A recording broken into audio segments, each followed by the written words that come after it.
Hello and welcome to Console Shock, retro and modern gaming chat with me, Trev, and as usual, Stuart. How's it going, Stuart? Hey, Trev. Yeah, going well. I'm pleased the weather's cooled down a little bit. It was getting too hot for me. Yep, that's it. Yeah, that's me in a nutshell. Oh, that's it. Cool. Cheers, everybody. Thanks for listening. We'll catch you in the next one. No problem. Yeah. Well, Trev, where can you find us? I don't know that you want to find us in a very dark corner of London. That's where you can find us. Exactly. That's where we normally are. Yeah. No, you're right about the weather. It's a bit better, isn't it? We're on that slippery slope now to sort of be moaning about it being cold.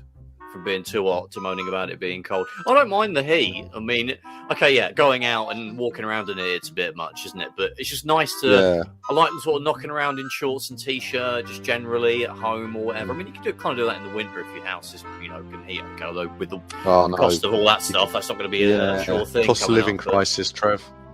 Yeah. Exactly. So, yeah, we haven't got that. Bloody Conservatives putting up all the prices. I know, being all conservative about stuff. Bloody hell. I know, bloody Conservatives. I know. Have to cut back on the video games, right? I know. Sony will help us out, though. Sony are helping us out with good old 70 quid games. And actually, that's a good point. That's a good thing to start. That's a start.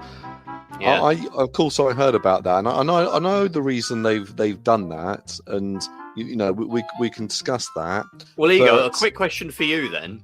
Do you think this will damage the PlayStation 5 sales in a large way? I think it will, because recently the Xbox Series X has been available, and everyone seems to love Game Pass. And they've basically, the Xbox Series X and the PS5 have basically got the same games on, except for there's a few exclusives on the PlayStation and there's a few exclusives on the Xbox. But basically, they've got the same sort of games on there. So in the UK, for example, you're in a situation where you can buy the Xbox Series X if you want to. You probably, haven't got, you might have to look around, but it does seem to be more available. And then the PlayStation 5 or the PlayStation, what do we call it? Not the quadruple. I don't know what 5 is. Yeah, PlayStation 5 Top Truthful or something. Anyway, let's call it the PlayStation 5. But the point is, the PlayStation Part 5 is going to be £30-40 more, and it's going to be harder to find. So I think it will have a negative effect on their sales, and I wouldn't be surprised if it will certainly give Xbox a little bit of a boost in sales wise. Yeah, I don't know if the Xbox Series X is at a point where you can just go into Argos and just buy one right there. You might be able to. I think I've seen adverts, and also I think I went into CEX maybe 3 or 4 weeks ago, and the Xbox Series X is £450 retails, and it was in there. You could buy one on display like for 440. So that suggests to me that they can't demand a premium like they potentially could have done maybe 6 months ago. Yeah, exactly. And they're now paying, I don't know, 300 quid for them and selling them for 440 or whatever they are. And coming up to Christmas, they might be obviously harder to find again. But yeah, so that's my I think is going to affect the sales, because traditionally, if we think about it, I'm sort of sitting here and I'm thinking I can't think of a time a console has gone up in price. No, and they've always come down. I can't think of an example. Yeah, and they don't come down as much as they used to. I think that really changed with the 7th gen. I mean, I don't recall the PS Triple or the Xbox 360 ever going to like 99 quid. I think they always hovered around 200 at their cheapest. I think you're right there, yeah. Yeah, whereas I think the generation before that, like the Xbox, I remember that being like 80 quid, like brand new. No, I don't mean like it's like in CX. I mean, that was the actual proper price for it. And like the PS2 being 100 quid and the GameCube being 80 quid. They dropped down, massively dropped down.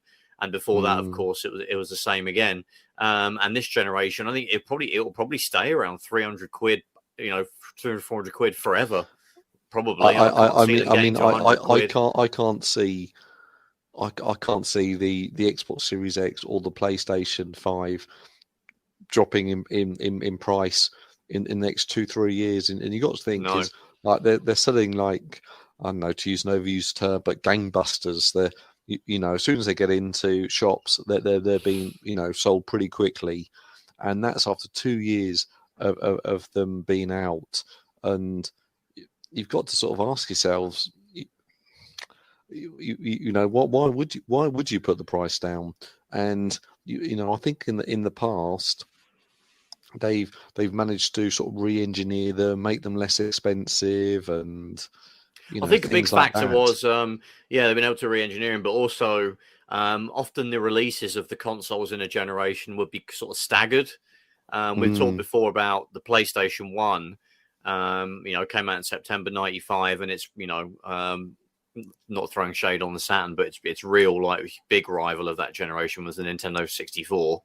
And that came out when we're talking like the UK releases here, March 97. And I distinctly remember Sony reducing the price of the PS1 the day the N64 came out to 130 quid. So it was half the price of the N64, which is genius, and eventually Nintendo lowered the price of the N64 in the UK very quickly. It's actually a really cheap marketing trick. Oh yeah, it's an easy win, isn't it? It's an easy one. If you want to be the person with the stall which sells the most burgers or whatever, make them the cheapest, and you'll sell them all. It takes no skill. It takes no skill just to, we'll just take another 50 quid off ours and pump it out there. And well, okay, right, well, people are going to buy it just because it's cheaper. So is it a better machine? Well, yes, no, maybe. That's maybe for another day. But I just think it's PS1 versus N64. The PS1 was better. that's my opinion. I think it was. There were some good games on the N64. But if you remember, like the PS2, the PS1, the PS3, it's like people used to come to the shop and they'll be, I'm trying to find a good PS3 bundle or a PS2 bundle. Yeah, PS triple, PS double, PS single, bundle. PlayStation Solo. Yeah, you'd always go to Dixon's and you'd buy. There'd be something, you could buy the machine for 150 quid or whatever, or for 179, you can get it with Crash Bandicoot, some shit game, and another controller. I distinctly remember literally going on what you're just saying. Like when I eventually got a PS1, having just spent a period of a couple of years kind of renting one from the local rental shop when I had the cash to do it.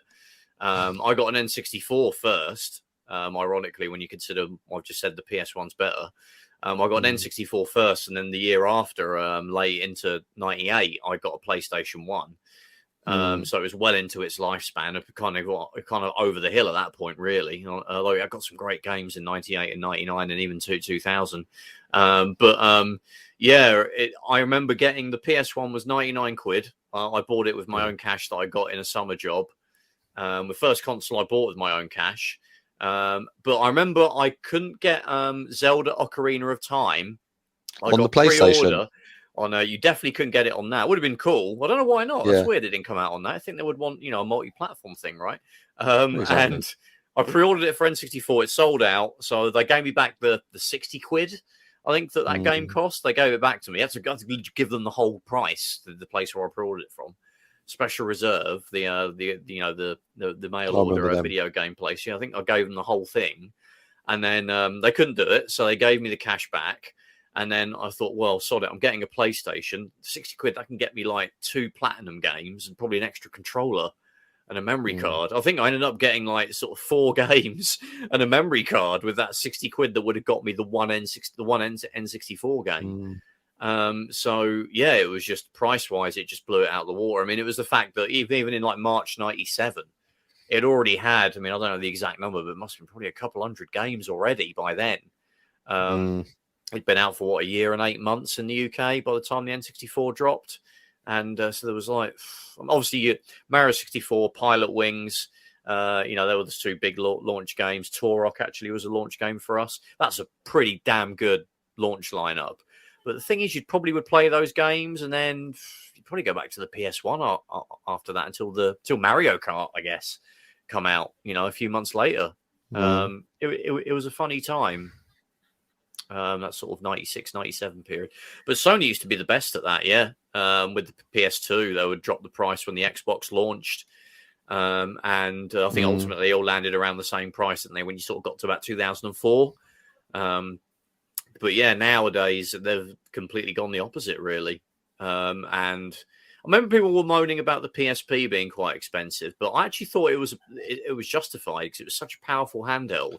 Yeah, I never thought that was overpriced, and it's what I've said. I feel like I've said this a million times. Is do you want to pay £300 for a console where they cut every corner? It's not as powerful as it should be. They've had to really sort of value engineer everything, and you get a poor product. Or 400 quid, where everything is maxed out, it'll last a lot longer, it's more powerful. And I think the answer is, actually, I'd rather pay a little bit more and get a more powerful machine. And I think that's what you're done. Saying that, but that doesn't normally happen. Normally, the weakest machine is the one that wins. Yeah, I think you're absolutely right there, Trev. But nowadays, it's a good point you're making. Nowadays, they're so close in spec. The one that you think might just get you better performance, they're so close in terms of what they do now. You could potentially and price for the most part, although the PlayStation are more expensive now. You kind of that's kind of the goal, isn't it? I'll just get the one that's the most powerful now. I'm spending the same money mostly. Yeah, exactly. And you got to think it is 30 quid more, which you know. It is. That is a. It's not going to stop you if you absolutely want a PlayStation. You absolutely want to get a PlayStation. But the point is, what I've always said is that if you have a PlayStation 4, and then your mates have all got a PlayStation 4, you all play together. You'll all migrate to the PlayStation 5. Basically, yeah. For one, you can play all your old games on there. Some of them are cross-play anyway. These days, exactly. So I think actually price, it is a driver with some people, but on the other hand, actually it's the online environment, and you might think, well, hold on, I own 200 games on the PlayStation Network that I can download at any time I want. All my friends play on it. Well, yeah, okay. The Xbox, might be 30 quid cheaper. But then I can't play Call of Duty, I can't play FIFA with the group of friends I've played those games with for the last 5 years. Yeah, I mean, it can be really cool. The price doesn't come into that then. No. And you can be really cool, and you can have your PS Triple, your PlayStation 4, and your PS5. You can buy Last of Us for PlayStation all three Quad, of them. You mean PlayStation Quad? PlayStation Quad. Yeah. You could play Last of Us on all three of them, 3 different versions, and be know. Wow! What is that about? What is the third time it's it's going to sell like Grand Theft Auto. Grand Theft Auto's, a game that will last. It's lasted the test of time.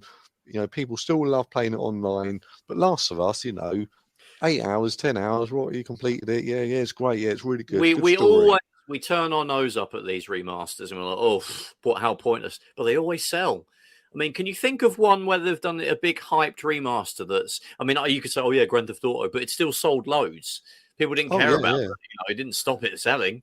The glitches. I feel that's the stuff that only people like us really get het up about. But a third time a game's been, or a second time it's been remastered, and it looked great already. You remaster it once. I don't know. Not to be honest, remaster it the next generation, or maybe it's actually let's do it in another 10 years or something. Let's remaster it then. But it made sense on the PS4 because the argument was, and it was probably valid.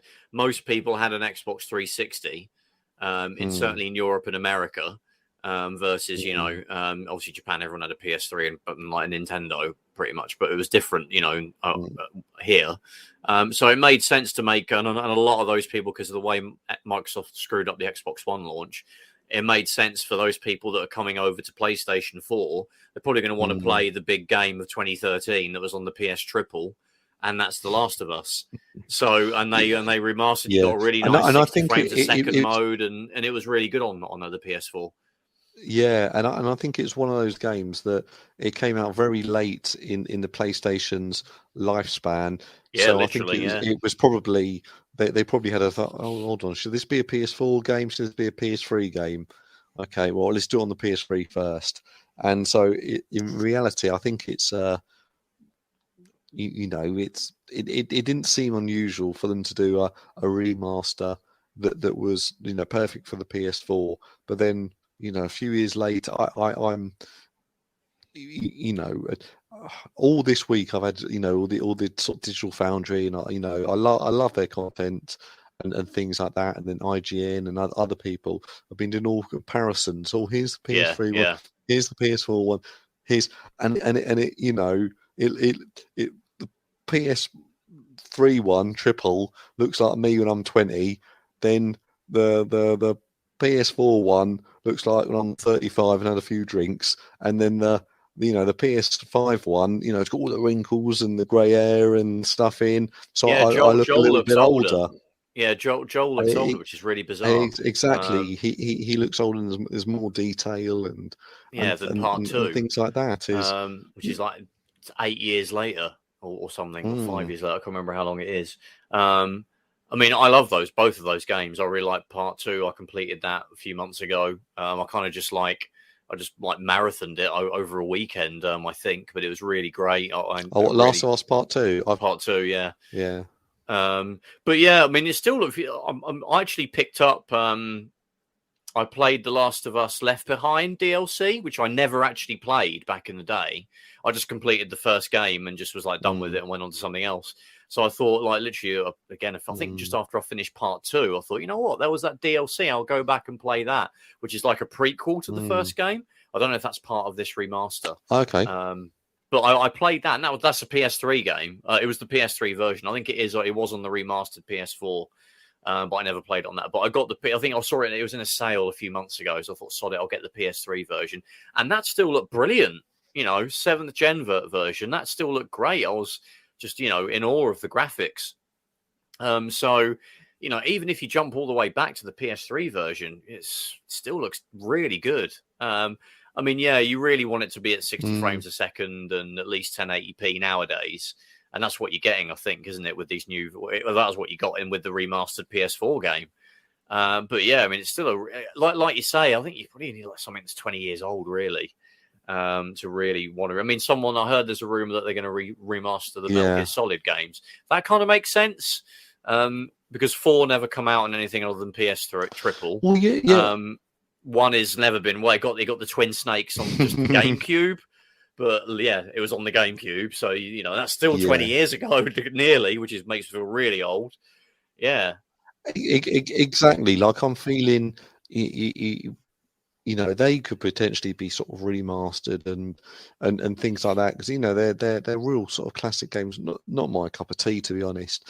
But the point is, actually, I might enjoy them more with lots of, quality of life improvements and things like that. So that's kind of like, what I'm looking for sort of a remaster. It's just a third time. It's I don't know. It's a third time, and it's too soon. Yeah. There's a theory going around where they actually, when they were sort of developing the technology for part 2, they used the assets of part 1 to build like an engine.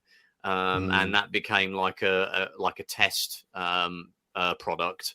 They sort of remastered some of the cutscenes and some of the levels just to try and get used to using the tools and the new engine that was going to be used for part 2. And they used part 1 to do that.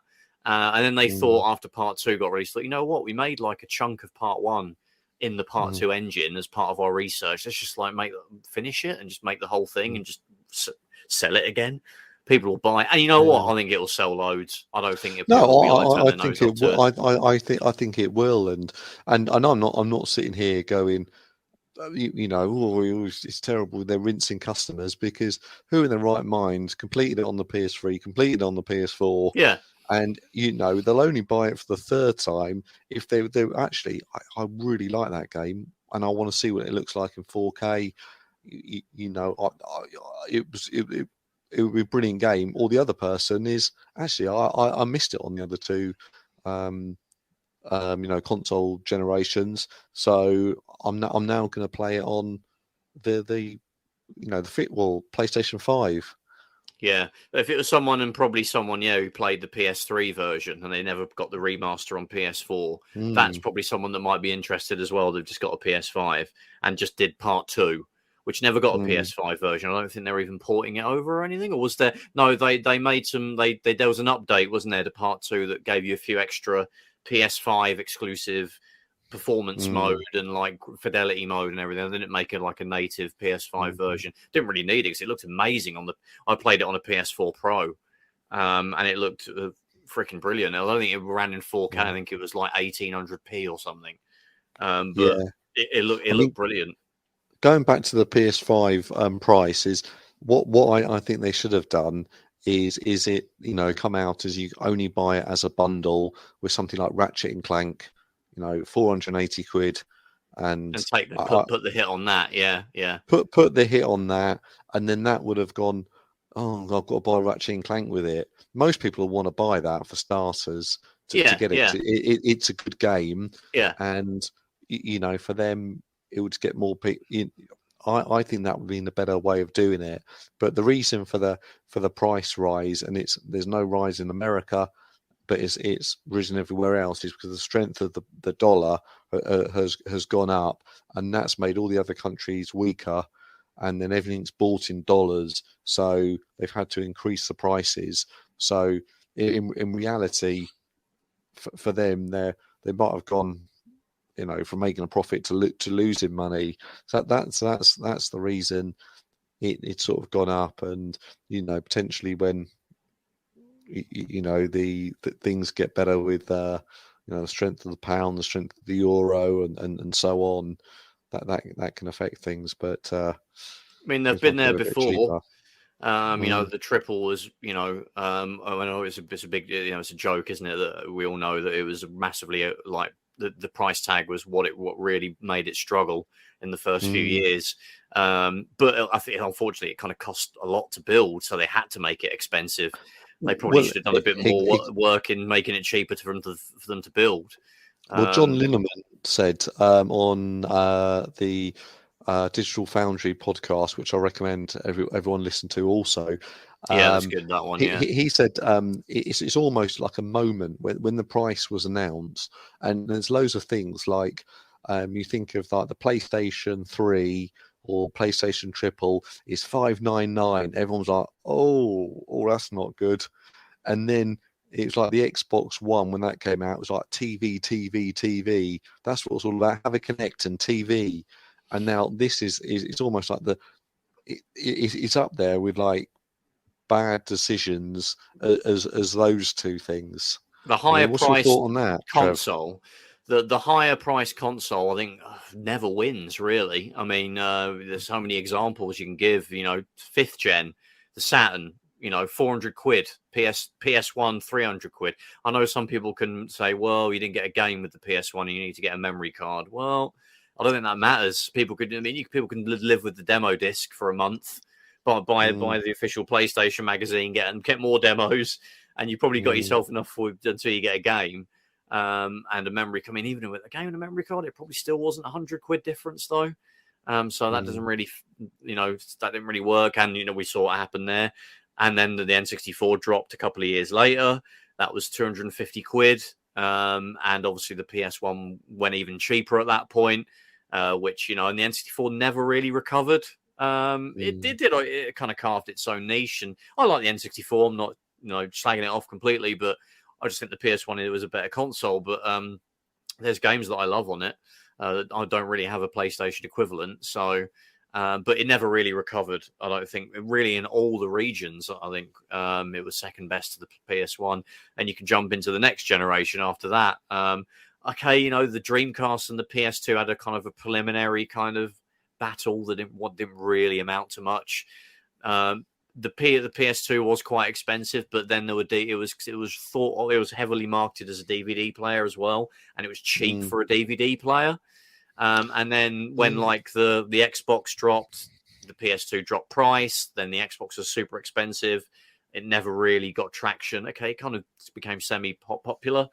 I would argue that the GameCube was cheaper at that point. Yeah, That was, it was £129. So yeah. PlayStation 2 triple double was more expensive. PlayStation Duo. Yeah, more expensive. Turbo Duo. Yeah, made by neck. But there's like you could go further back to like, you know, things like the Mega CD attachment. Obviously, it was another expense. The 3DO, you know, all of those. And then when we get to like you've already mentioned it, but you know, the last gen, the 8th gen, Xbox One was like, what was it, £80 more than a PS4? I think it's £100 more. Was it 100? No, I think 80 actually. 80. Was it 429? I think. Yeah, I think it was 429. The PS4 was 350, I think, wasn't it? You got the Kinect, but again, no one really thought of that as an extra value at all. So again, what happened there? PS4 won. Now it's all out of the gate. They've all kind of been very careful with pricing until really now. I mean, the Switch was kind of overpriced, but to be honest, I mean, it was £300 when it came out.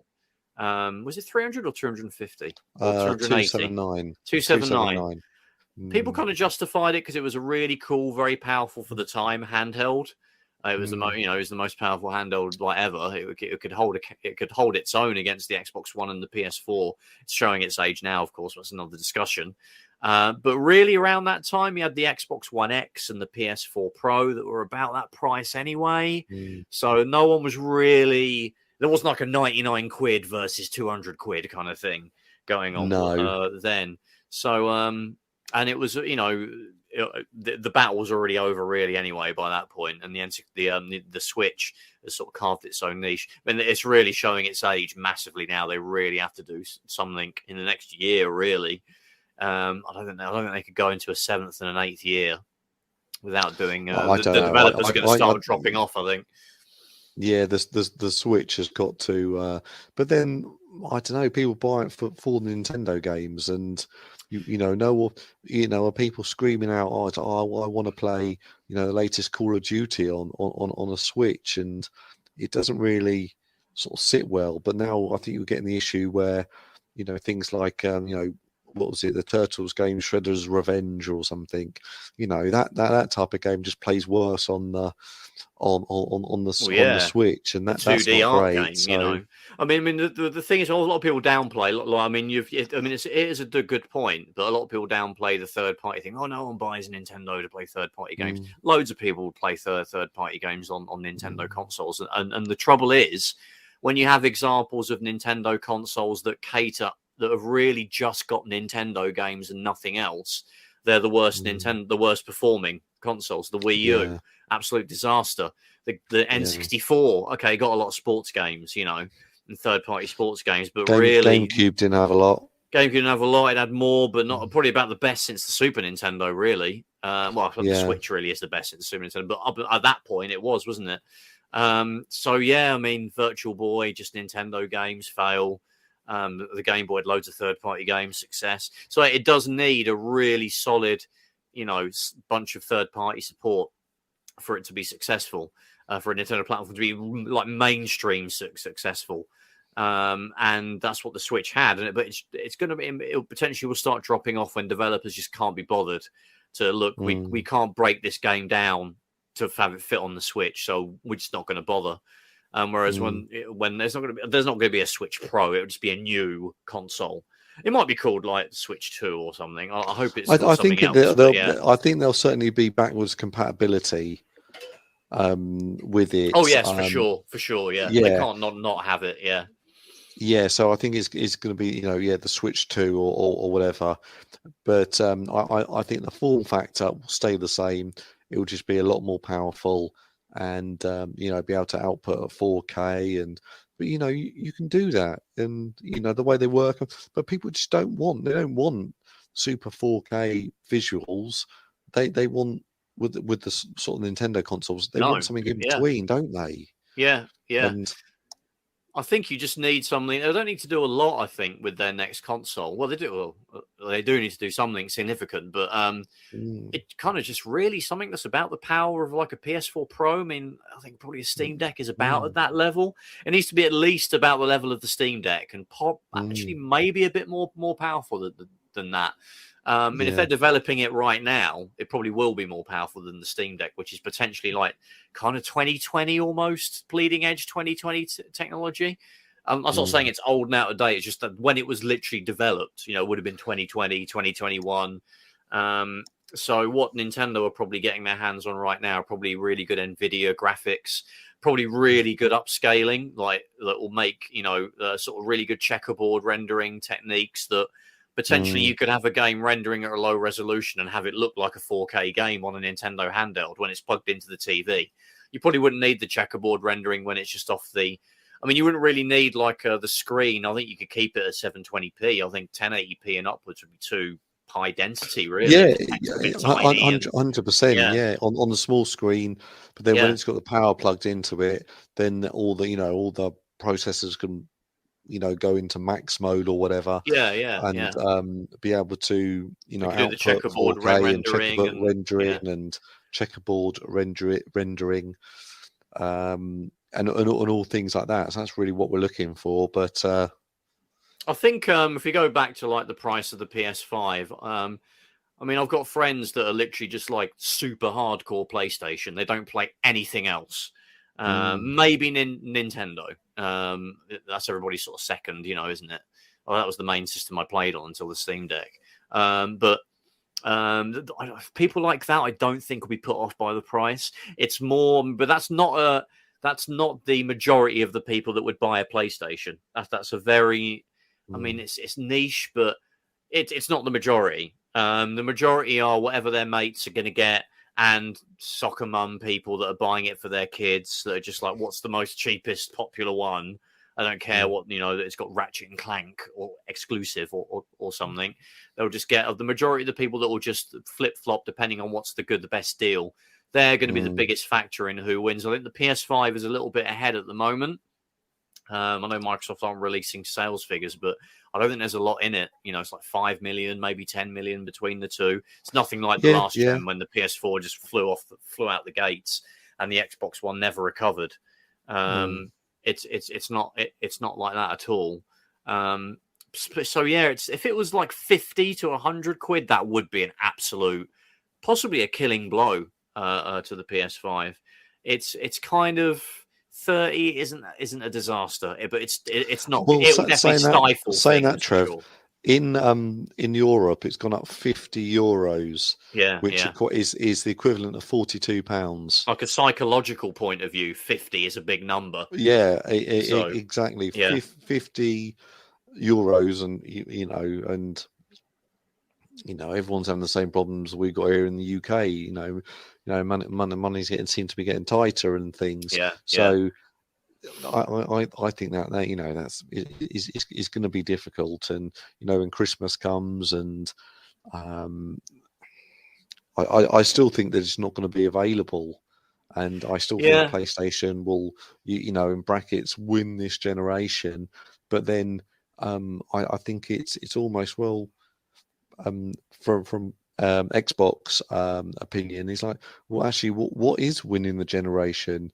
Is it selling the most consoles, or having subscriptions? The largest subscriptions of people on Game Pass? And how do you define winning it? That the most people that are playing the games via the cloud through the Xbox cloud service, and what is winning? And so that's where it's all. I think now the if there was a finish line, who's the winner? I think that's getting a lot more blurred. Yeah, I agree. I think as well we're seeing like a start of an evolution away from the dedicated console as being the primary way you play a certain company's games. I mean, Sony are already starting to put games on PC. So if you absolutely want to play Spider-Man Remastered, you can play it on the PC now and play it on the Steam Deck. You know, what was it? And last year, MLB The Show 2022. That's a Sony game. You put that in, and I downloaded that on Xbox. It was on Game Pass, so it's a Game Pass game. But you plug it in, and it says, PlayStation Studios, and it's like, hold on, what's going on here? It's like Sonic playing on a Mario game. You see the Xbox One kind of box, and it's got the PS logo on it. It's very strange. Exactly, extremely odd. And Rich from ReviewTechUSA, he stopped doing news for about 4 days, and then I don't know. He's always looking for attention. That man. Trev, on your Twitter, can I ask a question? Do you ever just take your shirt off and just pose with a cucumber and a cockerel? No, not really. No, I don't I've been either. tempted to do it. I don't either. But anyway, he does. But he had a good a video the other day, and it was all about. He realised his news videos are what get him most of his views. I don't watch any of the other crap that he does. I like the guy. I'm not slagging him off. I like the guy. His takes are pretty level-headed, and he doesn't get screechy and shouty like a lot of YouTubers. I like that. But I don't watch it. I don't sit there and watch him. I mean, just streams where he's just sat reacting to stuff for 2 hours. That's fine if that's what. I don't watch anyone's streams. No. I don't understand the watching Let's Plays and things like that. But I think he's almost got himself into like this corner where he almost sort of thinks he's a super comedian because he always has a chicken. Oh, I'm talking to a chicken. I think a lot of that is actually his editor has egged him on with that stuff. I remember watching a video where, to be honest, I remember like the first time I heard he said he had an editor, that blew my mind. I was like, really? You've got an editor for this? Which sounds really, you can tell me like, well, this stuff is difficult to edit. It probably is, our stuff is super low effort. We're not trying to claim we can do that stuff or anything. We're definitely not. No. But I couldn't believe he had an editor. But anyway, that's a different thing. But is Jay? I think is it Jay Killer? JK? Yeah, he's got his own channel. He seems like a nice guy. He seems no. Cool I think he is, and we've got no. I've got no beef with this guy. Really but yeah, I mean, I remember they had they had a little brief period where they were doing these little one-on-one like podcasty type things, and Jay, I think he mentioned that. Oh yeah, the whole chicken thing and all that. That was like my idea, and I thought, hey, Rich, you should put that in your videos. It's funny. So I think a lot of that is his kind of humor, which I don't think is that funny. It doesn't bother me. I just skip past it. But yeah, I know. It's. I don't know. It just irritates me every time. I'm like he always has a cucumber, and okay, like what are you implying that you suck on the cucumber or you sit on the cucumber, and like what's is it sort of weird homoerotic and then you pretend to kiss the chicken and right, okay, right, let's skip forward. Like exactly. You wait till they get to the frame that's got the little subscribe button. That's when he's actually got to the point, the actual news item. Yeah, and he always gets himself into. Oh, maybe we're getting to drama now. Having moaning about him, but he's always having drama with people, and then I never have drama. He says.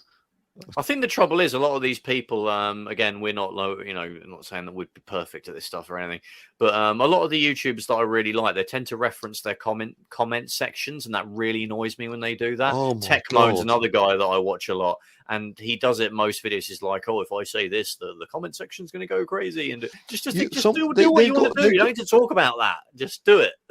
Just do what you want to do. What the comments will do whatever you enjoy doing, and read the comments. But the point is, if you work out like a Take My video, he's got like 1 million subscribers, so he might get 500,000 views, and then in his comments he might have 1,000 comments, and then of 1,000 comments, 25 people have said, you said BASF wrong, it's BASF. You said Masushita wrong.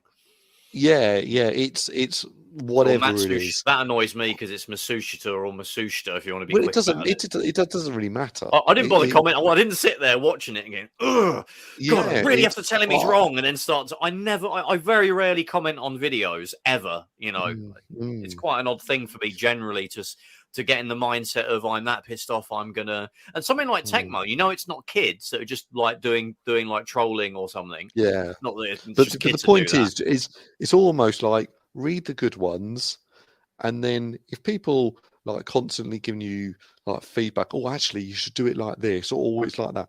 Take all this stuff on board, but the ones that you said this wrong, oh, you said that wrong. Yeah, we don't need to hear you talk about that in a video. No, I don't really think that sort of adds to it, and it's we all watch you because we like you. You make great content, and just keep on making it. And I've got I don't know this sort of came up today, but have you heard of the British YouTuber called Bald and Bankrupt? Possibly. What does he do? Well, he does. Well, it's a guy, and he does videos where he sort of travels around the former Soviet republics, like Russia. Sounds brilliant. But he's a very, very engaging character, and I've watched him for the last 4 years, and I wouldn't talk to you, Joe, because we talk about video games, and he goes out there, he meets people, he has a drink and tells you some Soviet history, meets lots of locals, he speaks Russian, and it makes really, really good content. And he did a video today and a post the other day saying, well, actually, guys, I've had enough doing this, and you guys should go out and have your own adventures and stop trying to live through me. And I thought he's got a really good point. But then I thought, I really like his content. I could watch him walk around the supermarket. Do you know what I mean?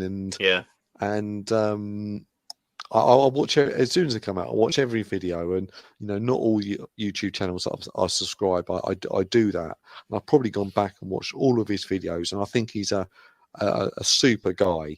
And but he's stopped doing videos now. He's not. I'm just that sucks. I know, and you're gonna have to watch your ReviewTechUSA's live streams then to fill that void. Do you know what? I think that's all that's left. Yeah, I don't think anything worse. I can understand, like you mentioned earlier, like I don't watch like Let's Plays. That I can understand because perhaps you might watch it because you're playing that game as well, and there's maybe a section you can't get past, so you might actually pick up a live stream of someone playing it. Or someone speed running, because that could be quite fascinating. But most of the time with it's not just Rich, a lot of people do it, but it's just him like kind of sat at his computer, just commenting on watching another YouTuber's video and just kind of commenting. I just think I can't think of anything worse to spend your time doing. I could be playing a game at that point, or watching a film, or doing something with my life. Again, I'm not being snobby about it. It works, and people do it and watch it. Cool.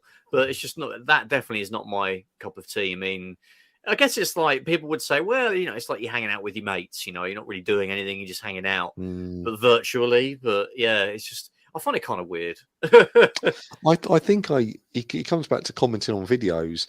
And actually, I found myself, if someone's got 1 million subscribers, I won't comment. Yeah, but then there are some people that I follow who do running videos, and they've got 7,000 subscribers, and I quite like their content. I'm into my running, and they do good running content. And then other people that have got 4,000 or 5,000 subscribers or 500 subscribers about whatever subject that I happen to be interested in. And I actually, I almost religiously comment on their videos. Oh yeah, really good video today. Oh, good information about this, or you run really fast or something. And it's always a positive thing. And then because I like it, when they come back to me and they'll reply, oh, well, thanks very much, and hope your leg gets better soon, or something like that. And we have a little bit of dialogue. But then with something like Tecmo, and he gets so many views, or with Bald and Bankrupt, he's got millions of subscribers, that it's almost like, well, he won't read it, and then if he does read it, he probably won't reply to it.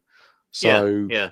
And probably someone else has written what I was thinking 10 times better, and put that down, better than I could have done. So I think it depends on like the sort of things you're making a video on as well, which determines the kind of comments you might encourage. I think it's probably the word. Something like running, I guess no one's really got an axe to grind with that. Whereas like Sony v Nintendo, and if like the video, the YouTuber's opinion is the PlayStation 1's better than the N64, you're obviously going to get people that will be angry about that because that's the console they grew up with, the N64. You're taking the mick out of my shit. So I don't like that. I'm going to tell you why the six good games for the N64 is way better than the 2,000-3,000 games that the PS1 had. And I mean, we've had it a little bit on our channel. We had a video, a couple of years ago now, where we did a video on the Mega Drive v the SNES in the UK, very specifically about the UK, and we kind of came to the conclusion that we think the Mega Drive won in the UK. And we had a couple of comments, and you know what? Thank you, those people that are commenting. I hope you're listening now. We love you guys. Keep commenting, even if you disagree with us. But there was, I think, one or two comments where people were saying, well, where I grew up, no one had a Mega Drive. Like in the UK, I was like, I grew up in so-and-so in the UK. No one had a Mega Drive. We all had Super Nintendos. We all thought Sega was crap. And, it's probably true for a lot of places. But I mean, where I grew up, people had Commodores and Sega consoles in the seaside town in Essex. When you like one person that had a Super Nintendo. It's just a weird quirk of the shops that are around you, what your parents are willing to spend. The Super Nintendo often was more expensive than the Mega Drive. Certainly the games were. I think they were about a 10 or more, weren't they, back in the day? And I think that kind of became less prominent when you got to like the fifth gen, because there was such disparity in the cost of the consoles. It would just be obvious to get a PlayStation. But that's it. It comes down to is I think if you're going to comment on a video, is say something positive. Someone's put a lot of work into it, and the fact is, if a video's made you that angry, or you got to argue with it, actually, hold on, what's the point? And I found myself, there was a video I was watching. It was, don't ask me why, it's all about Saudi Arabia. And you've got some great YouTube subscriptions. Bloke who goes around Soviet Russia, videos about Saudi Arabia, and then like Rich talking about chickens straight after. Yeah, I honestly, I'm embarrassed when people look over my shoulder and see what I'm watching. And anyway, the capital. Turn the brightness down when you're in the gym on like your screen on your phone. Just no one's seeing the weird stuff you're watching. The capital of Saudi Arabia is Riyadh. Is that what you learned? Oh, nice one. That sounds like a great video. And this whole video was about Riyadh, and he was calling it Ridia. Oh my god! The whole time, and wouldn't take much research, would it? There to find that if you're doing a whole video about Saudi Arabia, get the name right, mate. Get the fucking name right. Yeah. Just Yeah. It's like if someone's like saying the capital of Northern Ireland is Belfast, when we all know it's Dublin. That's so weird, isn't it? When you get that. Oh man! Oh, don't start me. I'm right. Okay. I'm going against what. So go there, girlfriend. I'm going to go there.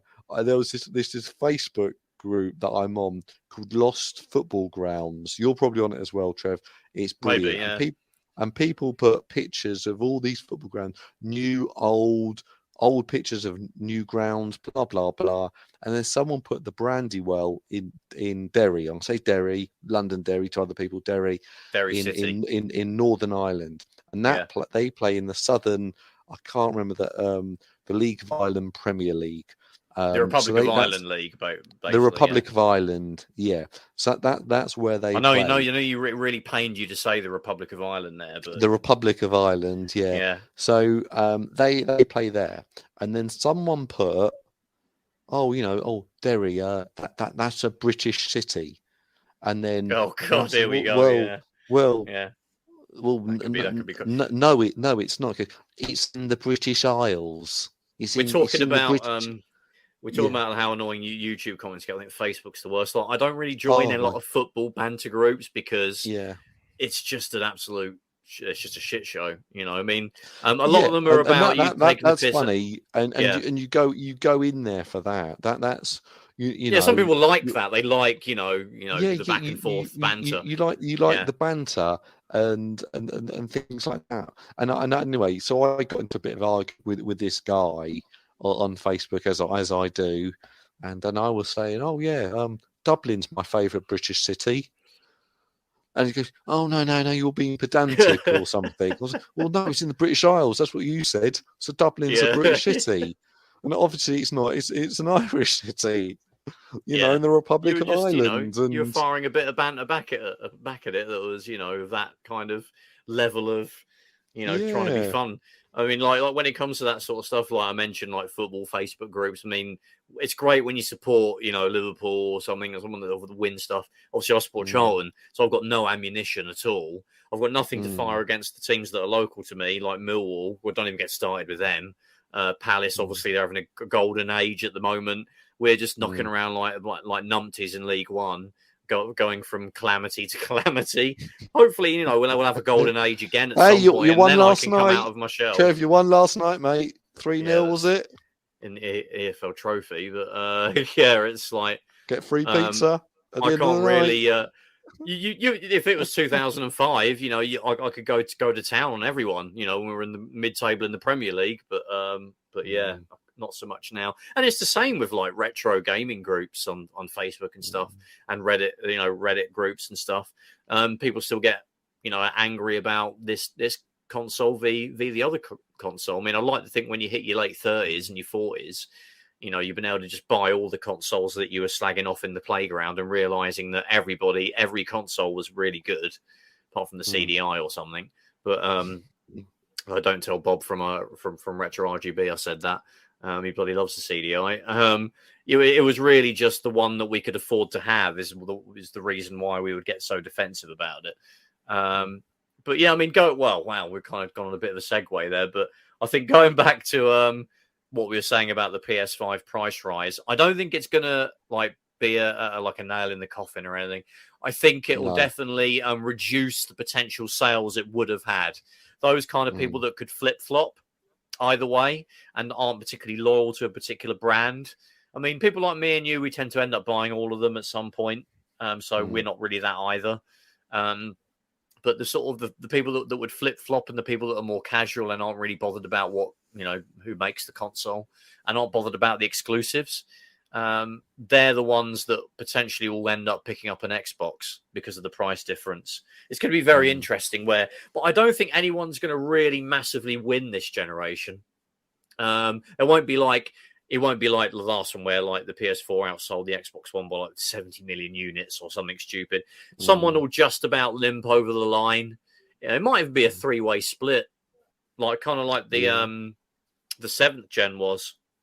The 360 PS Triple and the Wii. The Wii quote unquote won, but it literally fell off a cliff when it got to in terms of third-party support.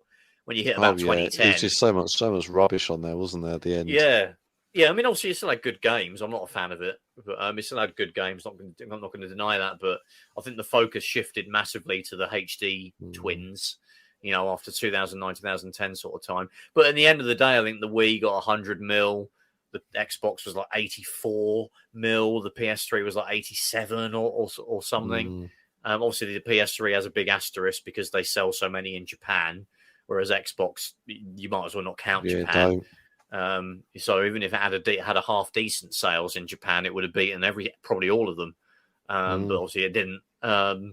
So yeah, I don't think that'll happen. I think it will probably be there. I mean, the Switch will need a successor to come out, whatever that is. But I think if they don't F that up and they kind of keep doing what they've been doing with the Switch, I think that will sell massively as well. Maybe it'll be another 100 millioner, like the Switch is. In fact, I think the Switch is going to become it's the biggest selling Nintendo home console. It's a handheld. It's a hybrid. It's the biggest selling home console. If you say it's a handheld, it's a home console. Exactly. If it's a home console, it's a handheld. Exactly. Whatever you say, it's hybrid. No. Portable one. It's a hybrid portable home console. I don't think it will catch up to the DS, which I think is the biggest selling console of all time. 155, I think, million. More than the PS2 and everything. I didn't even know that until relatively recently. I don't think it'll beat that. And yeah, I mean, where would it go after that? Probably just. I mean, I think Nintendo will always have a console. I don't think they'll have a subscription and put their games on PC and things like that. And that's fine. I think they should. You know, I'll always buy the Nintendo because I love Nintendo games. I think the novelty of that, they might not have an advantage in terms of it being a handheld anymore because you've got the Steam Deck, really, which is a similarly priced device that's kind of in some ways, obviously it hasn't got the Nintendo games, but probably a bit too PC-like to be mainstream, but yeah. Exactly, hit the nail on the head there. There's still a huge barrier to entry with that, and you know, if you give someone who's 10 the Steam Deck and you give someone who's 10 the Switch, and you know they'll be playing a game certainly a lot quicker and on the Switch than it would be 540p like mad. But that wouldn't bother them. They'd be just fussed about the characters and the story and you know what's going on and blasting things and stuff like that, rather than what game are they playing? Watching the frame counter in the corner and things like that. So they'll all. I don't think Sony and Microsoft will make a handheld. They might make maybe laptop versions of their systems, which we've speculated about before. Probably more likely Microsoft would do that than Sony. But yeah, eventually it might just evolve into. There'll probably always be a box that you could buy that's got the Sony brand on it or the Microsoft brand, but that might not be their. You don't live and die by how many consoles you sell. It'll be whatever subscriptions they both have going and how many people are subscribed. That'll be where the battle will shift to. And you just play it on whatever box is compatible. PC game, PC, their boxes. But it'll be the subscriptions. And Nintendo will just be off to the side, probably with a handheld or a hybrid doing their own thing. I mean, I think you've got to think about it is that, cloud gaming, and I'm still not convinced. No, neither am I. Yeah. One thing I am convinced, it's the future. Yeah, and one way or another. And so until someone really nails the pricing, nails the system, gets it all right, and can provide a real good service, and I still don't think that's happened. Then that's.